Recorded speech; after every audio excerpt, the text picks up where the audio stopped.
Everybody, thanks for watching. So now one of the things I want to point out is we are past September 23rd. So all these people who shouted out that the world was going to end September 23rd, come on. Same religious bullshit that I keep proving wrong. There are a bunch of videos on YouTube claiming that the world was going to end September 23rd, 2017. Same thing they said last year. They keep putting out the same, doomsday, end times date. The shit keep passing us by because you guys have no idea what you're talking about and what's really going on. Just want to point that out real quick. But the question again, how is it any Hebrews left after all of the damning evidence that's been put out there? This just shows you, one, that people don't read. They don't watch entire videos. People are going to believe what they want to believe. People have too much emotion attached into these religions, and they don't want to have their feelings hurt, so they stay away from the truth and the facts. The questions that people give me that are legitimate questions, I answer about what I talk about. So when people say something against what I taught about the whole Hebrew Israelite doctrine, quick, fast, I can answer the question and give you proof and fact, give you source. This is something you will not get from Hebrews or Christians, as in regards to their doctrine or what they talk about and teach, because they don't have any. It don't exist. I keep getting people say, what about Noah's Ark? What about the chariots they found, in the Red Sea? And again, people who don't do no research, they hear something, they see something on Facebook or whatever social media site, and they believe it outright without doing any kind of reading or investigation. Again, there was no Noah's Ark found. It was proven a fraud by people who perpetrated the fraud, who came forward and said it was a fraud. We don't see the ark to this day, dude. We don't hear nothing about it.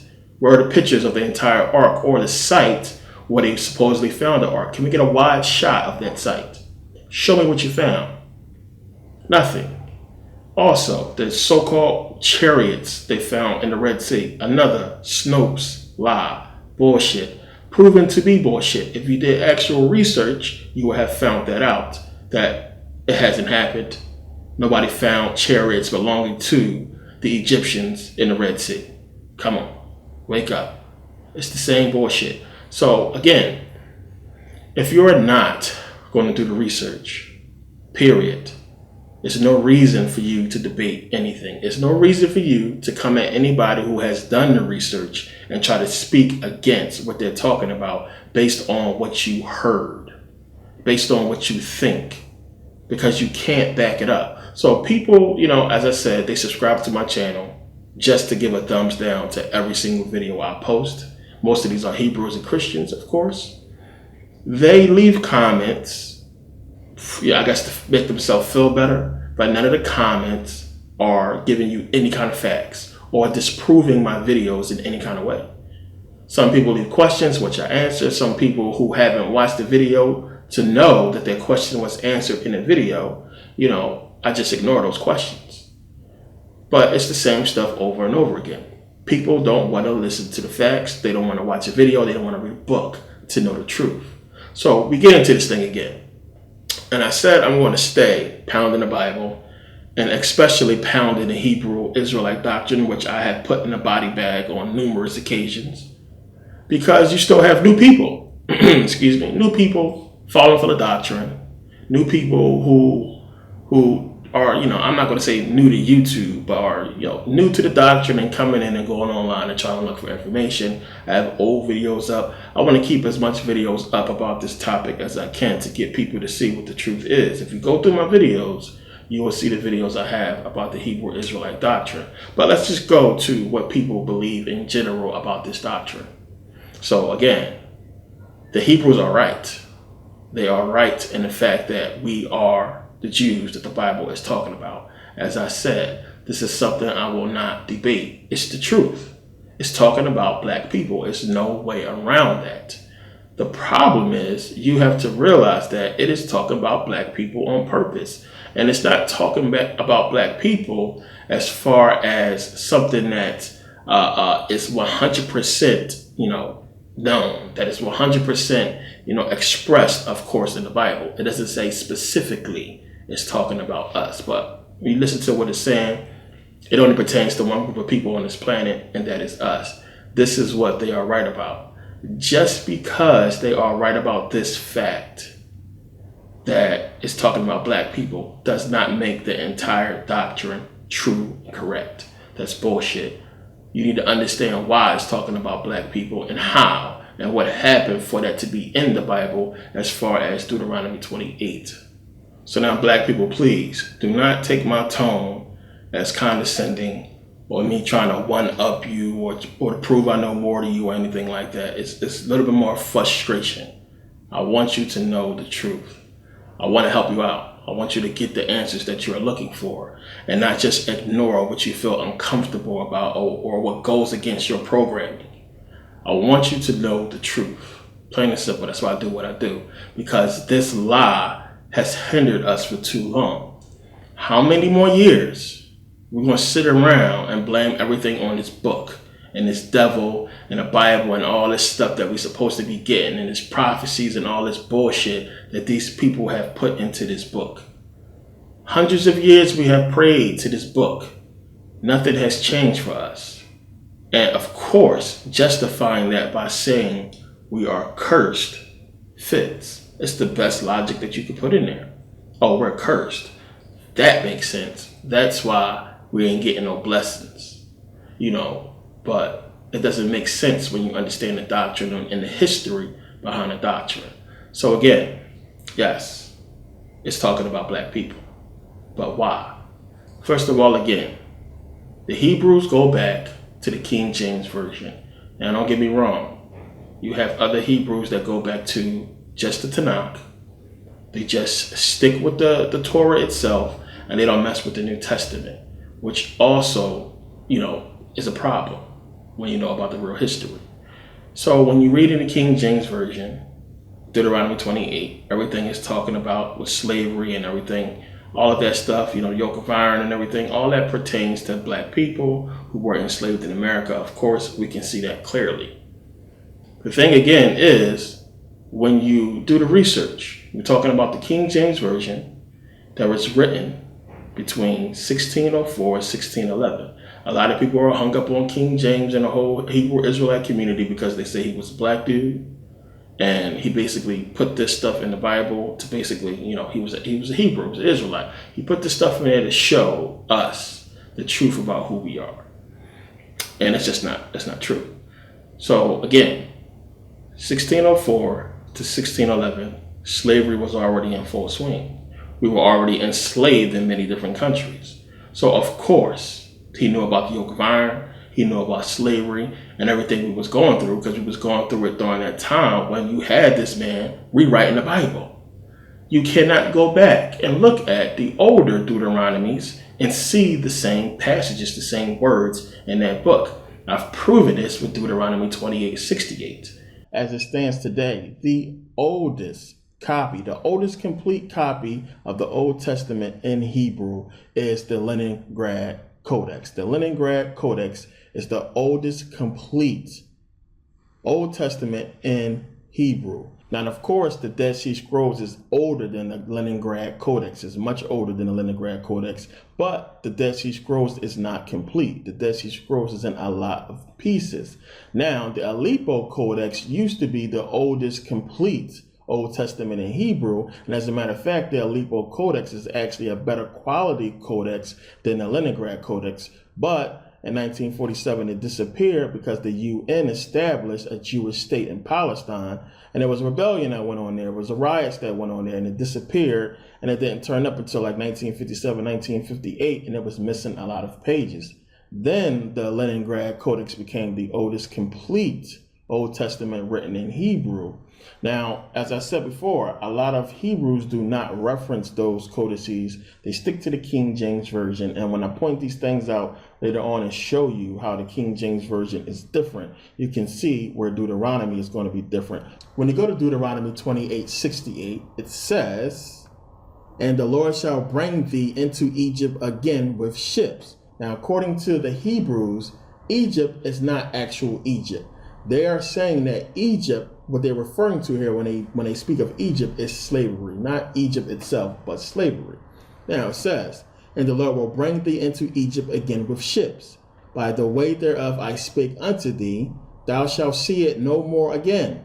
And there ye shall be sold unto your enemies for bondmen and bondwomen, and no man shall buy you. So they point to this verse as saying, see, the Bible warned us that if we disobey God, this is what happened to us, and we disobeyed God, and we went to America, and they point to America as being Egypt or being a place of slavery because, of course, slavery took place in America. But, of course, some people are going to say, well, America is not Egypt. Now, if you look at the back of a $1 bill, you will, of course, see the pyramid on the back of a dollar. We know that that's a part of a crest. That's a part of a crest, the American crest. You know, the other side is the eagle, and the other side is the Egyptian pyramid.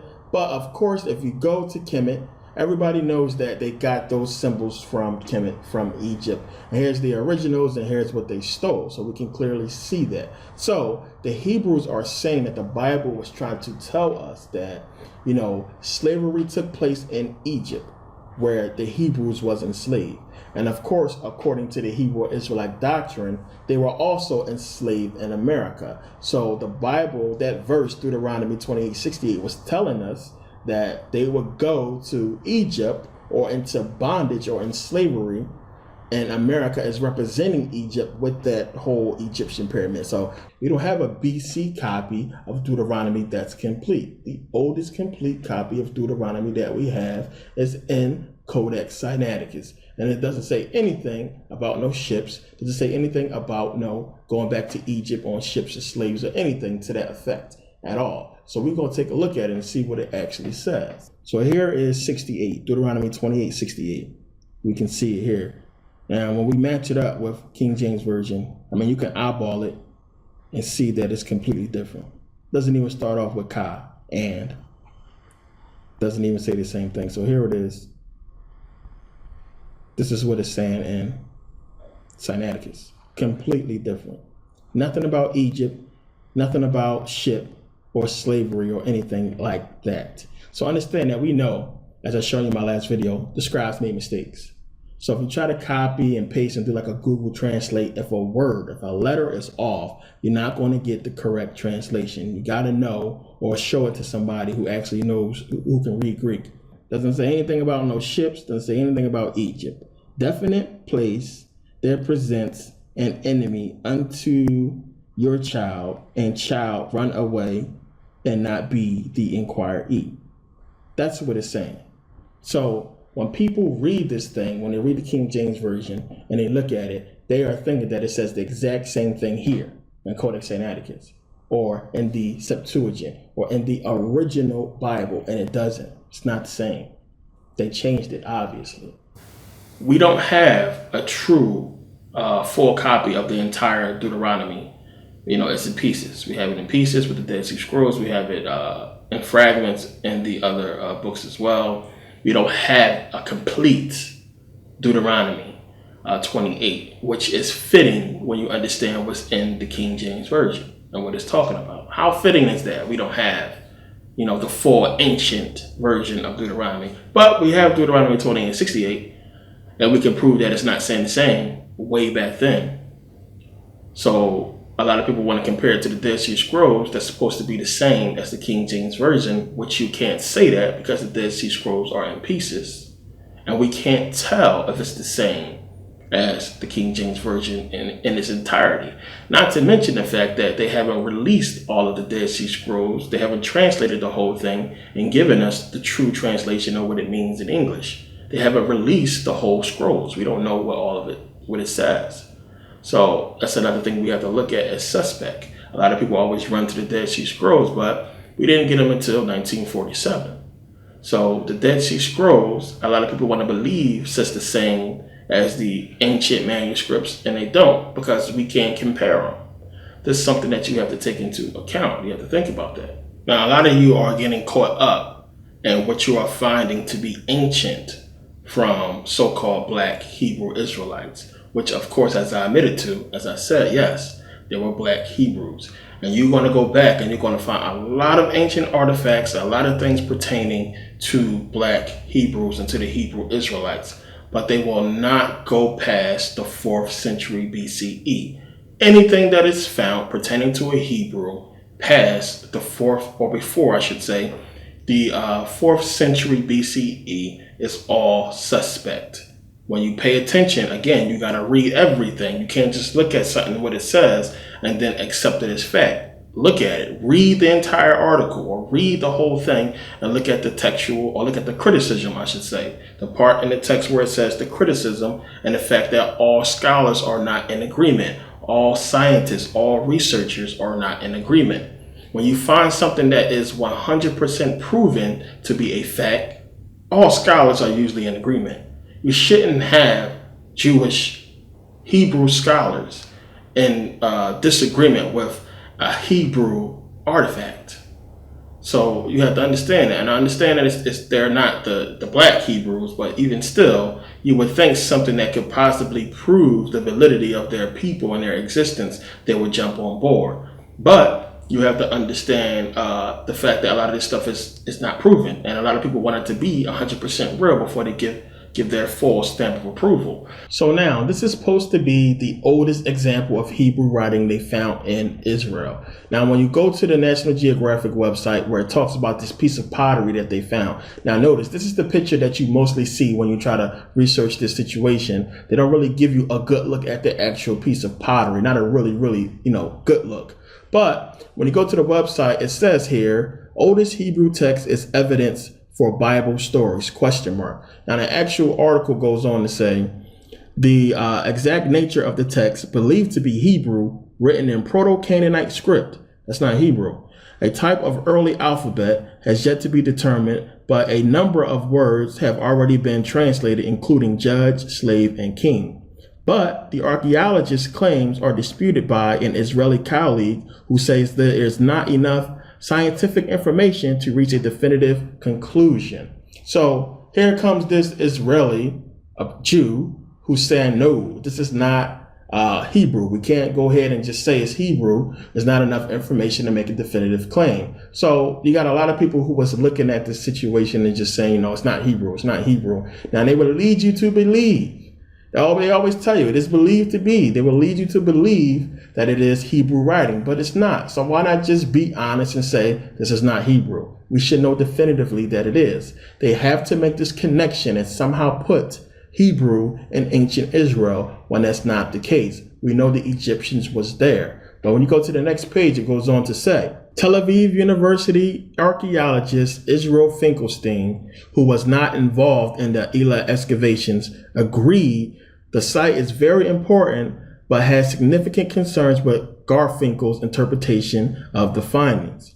Immediately drawing ties between the site and the kingdom of Judah is a mistake, he said, and it might as well have been Philistine in origin. Also, due to the small number of samples, the carbon-14 dating of the site is also not as precise as it should be, he added. We need to wait for more samples. It's not enough to date the site based on 2 olive pits, he said, because that's what they use to carbon-14 date a piece of pottery. So how are you going to use olive pits when we're talking about Hebrew writing? Well, that's how they do. Now, he goes on to say, he also expresses doubts about the counterpiece of Garfinkel's finding, the text. I am prepared to predict that it will be very difficult to determine whether the text is in fact Hebrew. There will be evidence indicating various possibilities, he said.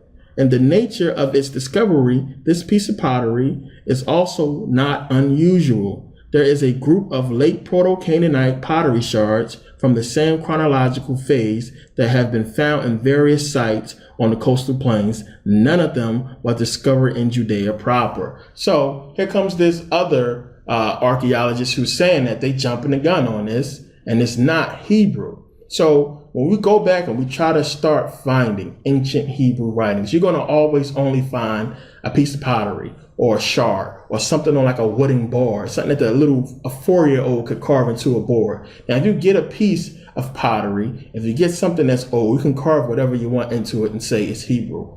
You need to find stuff like we found with the Greeks. You need to find civilizations. You need to find like whole documentation. It's so unbelievable to me that these people supposed to have existed for so long. They're supposed to have existed for so long and done so much, yet there is so little about them. The ancient Egyptians are so old. Look how much we have on them. Look how much we have on the Greeks. We got a lot of information. We have structures. We have bodies. We have everything. But you can't find nothing when it comes to these ancient Hebrews who's supposed to be ancient. So these so-called artifacts, when you pay attention and you read the entire article, it will say it is believed, or that the date is not 100% agreed upon, or they're not in agreement on the whole thing. So, that's one thing. Then you have to look at the fact that a lot of the stuff that we see from black people pertaining to Hebrews, we see how it changed from African people into the now so-called Jews who we see in Israel today. So a lot of the stuff is, we can't say 100% for sure comes from black Hebrews or who it actually comes from. But again, none of this gives validity to the doctrine of the Hebrews. It just shows you that it's old and that these people did exist and they were black. Now, again, when you want to go back and look at where did this doctrine come from, as you have been taught or read or heard from other Hebrews, that the original Torah, Tanakh, was written in Hebrew. Now, the whole thing is, we never had that Tanakh or Torah. We never had that manuscript. We go back to where we get the inception of the Hebrew Israelite doctrine, and as I always talk about, it begins with Ptolemy II Philadelphus, who was a Greek, who basically was a fake pharaoh in Egypt due to conquest, who requested a Hebrew translation of the Hebrew law into Greek from, the Hebrews. And this is what LXX and the whole Septuagint thing, this is how we get all that. So we get the Septuagint, but we don't have any proof of the documentation that was used to do this translation, or any proof that this translation actually happened. And when you look at the LXX, the letters of Orestes, they are after the fact, and they are not agreed upon by all scholars. And when you read the letters, it goes against the proven history of the Greeks themselves. Okay, so letters of Orestes. And this part I want to read real quick because I believe it's an important part. It's a very long letter. There's a lot to it. So if you get a chance someday, go online and find it and read it and study it. Because when you start to compare it with actual history, and we start to compare it with the Bible too, and we start to compare it with what we know, then stuff doesn't fit. It don't work out when you start to compare it to what we know. So it says here, go down to letters of Orestes, start at 35. It says, King Ptolemy sends greetings and salutations to High Priest Eleazar, since there are many Jews settled in our realm who were carried off from Jerusalem by the Persians at the time of their power, and many more who came with my father unto Egypt as captives. Large numbers of these he placed in the army and paid them higher wages than usual. Now understand what he's saying here. He's saying that he took Jews. Now let's go to the Hebrew Israelite definitions of Jews. According to them, they were black. They were black people. Like I said, I'm not disputing that. But according to this letter, we're talking about the white Greeks took black Jews and put them into his army to fight against black Egyptians. This is what this letter is saying. So it goes on to say, and when he had proved the loyalty of their leaders, he built fortresses and placed them in their charge, that the native Egyptians might be intimidated by them. And when I ascended the throne, adopted a kindly attitude towards all of my subjects, and more particularly to those who were citizens of yours. He's basically kissing the high priest's ass here, and it doesn't sound like something a Ptolemy would do. He's basically saying, hey, I liked your people. This is what happened, and I gave them jobs, and I did this, and he's kissing his ass trying to get this thing done. But we got to realize that they had already conquered Israel. They under the rule of the Greeks. So why all this ass kissing? So let's keep going. I have set at liberty more than 100,000 captives, paying their owners the appropriate market price for them. And if ever evil has been done to your people through the passion of the mob, I have made them reparations. The motive which prompted my action has been the desire to act piously and render unto the supreme God a thank offering for maintaining my kingdom in peace and great glory in all the world. Moreover, those of your people who were in the prime of life, I have drafted into my army, and those who were fit to be attached to my person and worthy of the confidence of the court, I have established an official position. Now, since I am anxious to show my gratitude to these men and to the Jews throughout the world and to the generations yet to come, I have determined that your law shall be translated from Hebrew tongue, which is in use amongst you, into Greek language, that these books may be added to the other royal books in my library. So he's saying basically what I said, that we want this whole thing translated. But understand, for this translation, he's given up a lot. Now, if you get a chance to read the letter, I'm not going to go through the detail, but it goes in details of the wealth, all the gold and everything that he gives them for doing this. That's one thing. And 100,000 slaves he released. And he pays all the people who own slaves. Now, understand, Ptolemy II Philadelphus. Now, I may have said Ptolemy the first before I just thought about that. If I said that, understand there's a lot of information going on in my head. I'm trying to get it out fast. So now at some point, these letters of Orestes ends up in Jewish hands. We know Josephus talks about the letters of Orestes. But now a lot of scholars didn't agree with the whole thing and thought it was bogus. And it says here, Demetrios of Phileron, a client of Ptolemy I Soter, is not a good candidate as a collaborator with Ptolemy II Philadelphus. Now, this Demetrios is basically the librarian who I told you about, who went to Ptolemy II and said, hey, we need to get this whole thing in the library. We need to get this translation done. So listen to what he's saying. He's saying Roger S. Bagnell notes that he made a strategic mistake at the beginning of the reign of supporting Ptolemy's older half-brother and was punished with internal exile, dying soon after. So he's saying that, this dude is not even a good candidate to put into this whole story because he died. He wasn't even really cool with Ptolemy II Philadelphus for Ptolemy to go ahead and give up 100,000 slaves and all this gold and everything. So the whole thing is suspect just on that alone. And according to this dude, he was dead. So now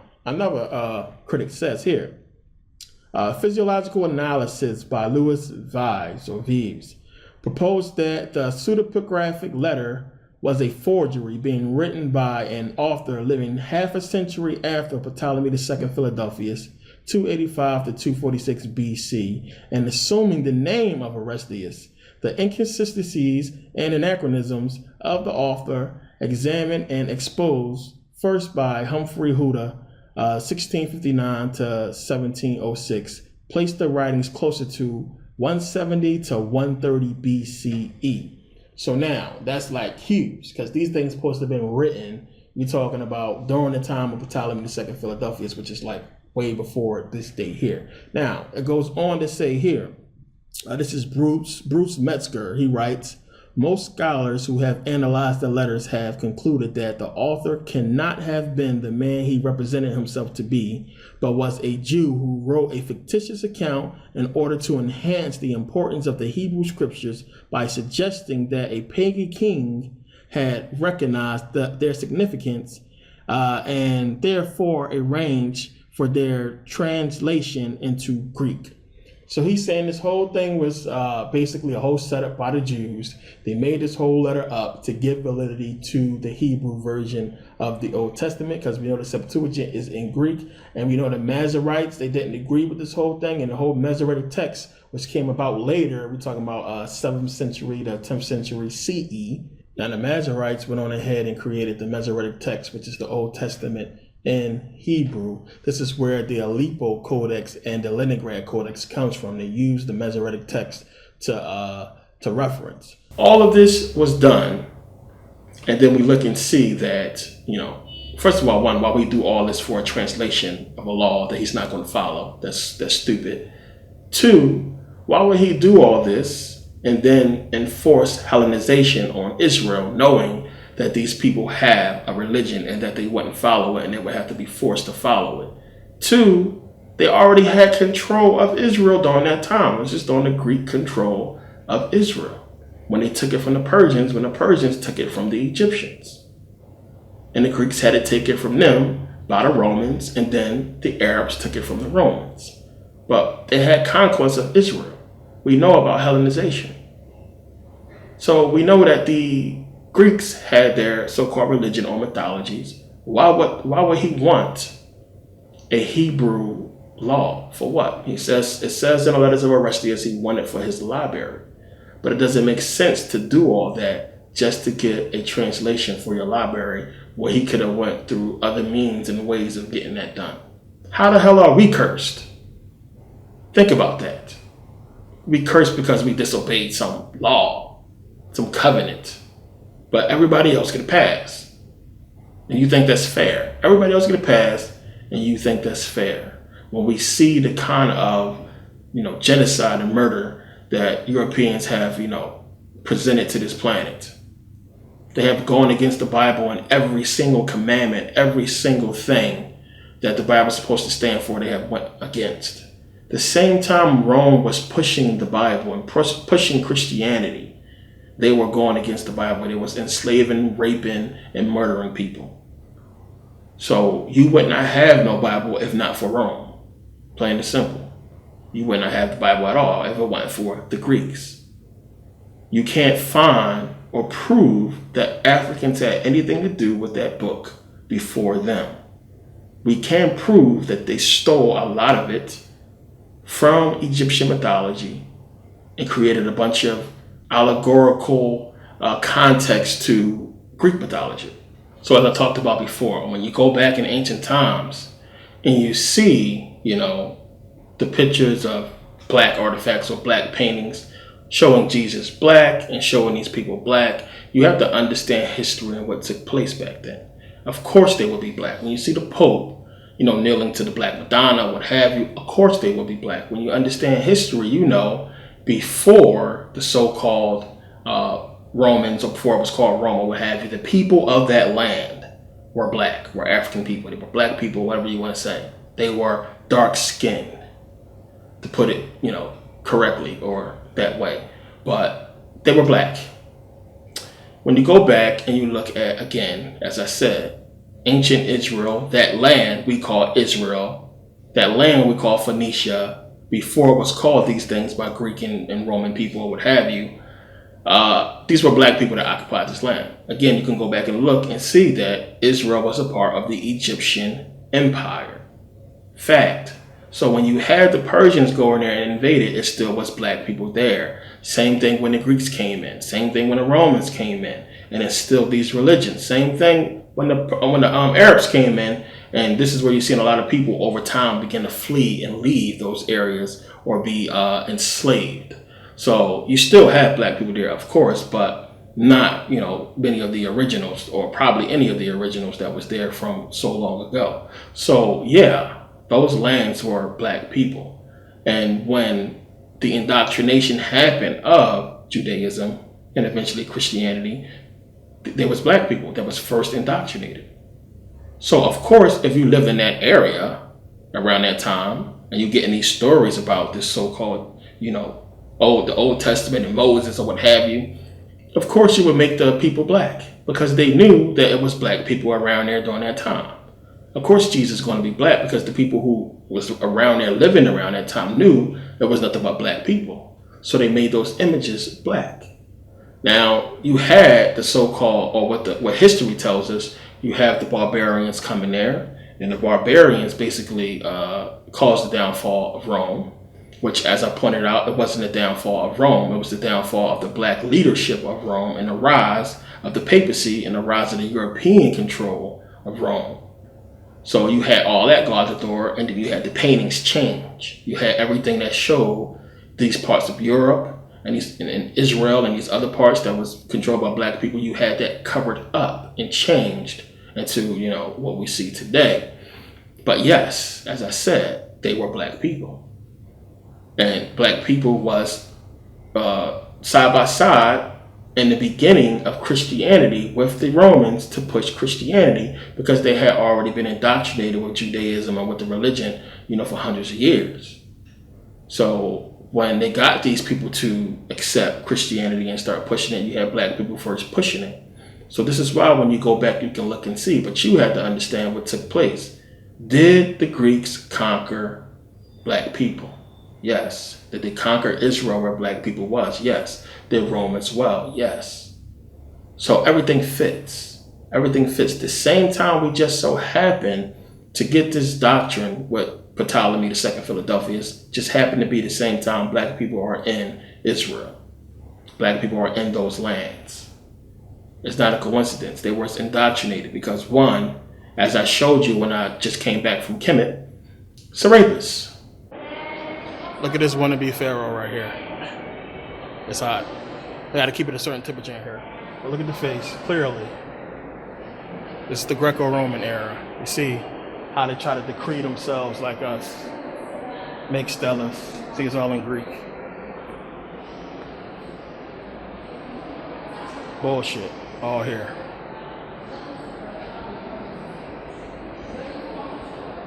This is from the Greco-Roman era. Greco-Roman, when they came into Kemet and tried to basically, be like us. Still our shit. You see they statues here, they're putting their own little section. They actually came into Kemet and carved themselves into a lot of the walls. Here is the actual statue of Serapis Christos right here. You can see him. Serapis.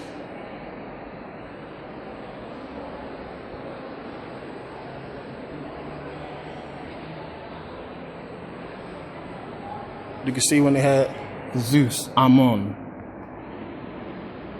So you can see where the stuff came from. Zeus, Ammon. Everything that we tell you about this stuff, it's all here. It's no bullshit. It's here telling you the truth about how they stole from Kemet. I showed people the actual statue and the whole Greco-Roman section in the Cairo Museum and how they copied, off of our shit, off the Egyptian stuff. But you see the mixing of Greek and Egyptian things, but what they was trying to do was they was trying to push them as gods to these black people in those lands in Egypt and in the whole former Egyptian empire, and they wasn't taking it, they wasn't accepting it. So they wasn't accepting worshiping Serapis or what have you, because they understood where the stuff came from and what it was. They still knew their history. So, after the full conquest took place, this is where they began to indoctrinate, or this is where they came up with Judaism and began to indoctrinate black people with their doctrine. So when you read in the Bible about the Hivites and the Hittites and the Perizzites and the Jebusites and the Amorites and the Girgashites and everything like that, all these people who was conquered by these so-called Israelites, these people were the indigenous people of these lands. These were black people. The Bible is trying to justify the conquering and genocide of black people, pointing this out. So when you understand this is what this story is about, and it's justifying these people coming in there and wiping these people out and taking the land, you got to understand that these are talking about black people. The simple notion that you will identify with people from Israel is fine. But you can't say that these are only your people from Israel when these people came from Africa. These people came from Kemet. So the fact that you are hooked on a doctrine and saying, well, no, we are originally from Israel. Israel is our home. I mean, that's bullshit. Your home is Africa. Your home is Kemet. Your home is many other places. Not just in one little teeny dusty ass piece of land. I've been to Israel. I will not trade it for Africa ever. Ever. It's crazy. So, as I said, the Hebrews are right in that part. They're saying, yeah, we came from Israel, but it's not where you originally come from. This is where the doctrine began and the backdrop they used to push the doctrine. It's not where you come from. Got to understand what they're trying to do and why they pushing this doctrine to get you to accept Israel and leave alone the large, rich. Come on. It's rich. It has it's so resource rich. It has so much there in Africa. Why the hell would you trade all that for Israel? Because you believe in some book that you don't read or follow. Come on. Y'all got to wake up out of this shit and understand what's going on and what the people are trying to do. All this stuff is trying to justify what happened to black people and why they took our shit by saying we sinned against God or it's God's will that they can go in and do this stuff. But at the same time, the book talks about love, peace, mercy, and forgiveness. It's bullshit, but you gotta do your own research, pay attention to what's going on, and understand that you're being deceived. But I want to thank you guys for taking the time to watch, and see you guys next video.